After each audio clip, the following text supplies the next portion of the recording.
Punta po kayo sa opisina po namin sa may Soriano.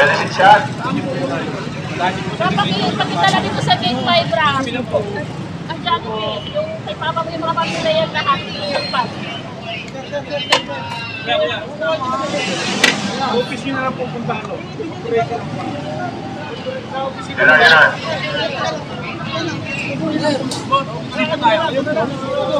Bawal po magpalit. Dalawa, ito. Ito, kawalan.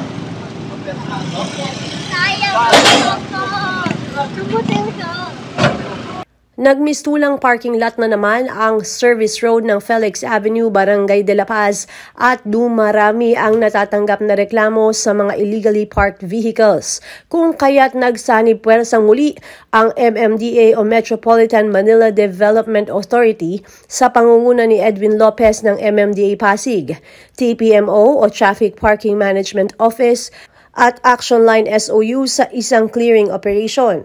Matatandaan na noong Hunyo ay isang operasyon na ang ginawa ng clearing team sa nasabing lugar. Nitong Miyerkules ay napakaraming natikitang motorista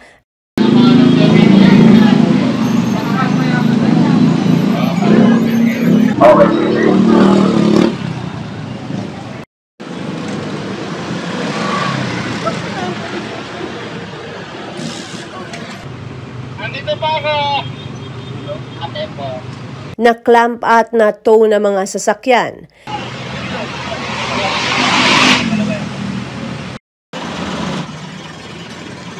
May ilang rider din na nahuli ng walang lisensya at helmet. Alam po, bibigyan po namin kayo ng papel para yung saan niyo po kukunin.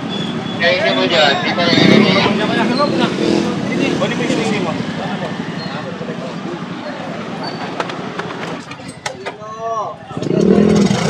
Magdala po kayo ng may lisensya.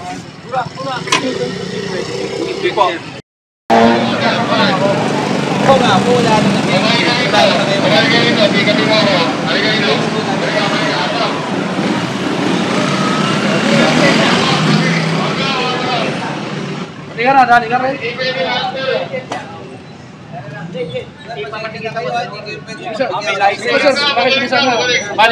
Ilang mga motorista sinubukan pang awatin ang otoridad.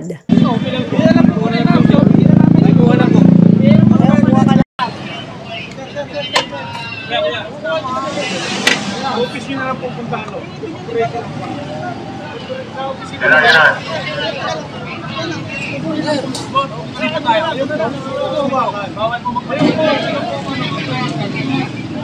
May car owner din na tumaas ang presyon matapos malamang hahatakin ang kanyang sasakyan na nakaparada sa kahabaan ng nasabing kalsada, dahilan upang tumawag ng ambulansya ang barangay. May ilang minuto ang ibinigay ng clearing operations team at inantay kung may mga may-aring darating bago hatakin o di naman kaya i-clamp ang sasakyan na nakahambalang sa daan. Ilan umano sa mga sasakyan ay ilang araw nang nakapark sa nasabing kalsada.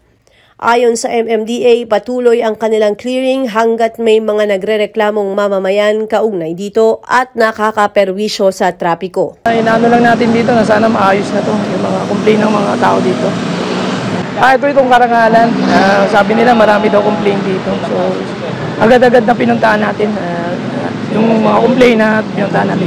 Papasalamat din ako sa mga local, kay Edwin Lopez, yung action officer namin sa MMDA. Siya po yung nagsabi na nakipag-coordinate po kami sa kanya na meron daw complaint na gano'n. Agad-agad na may action ng kagad. So sana maging okay, sana maging huli na to. Mababait naman ng mga tao dito, binigay naman nila ng maayos. Nakita nyo na ngayon na sana matakot na tayo kasi mahirap, mabigat ang bayad nito. Sana maging action to at election sa mga nanditong mga dire-diretso tayo hanggang mayroong nagko-complain, wala tayong magagawa agad. Trabaho, gawin lang. Ako si Luan Peñano para sa latest ng iNews Pasig.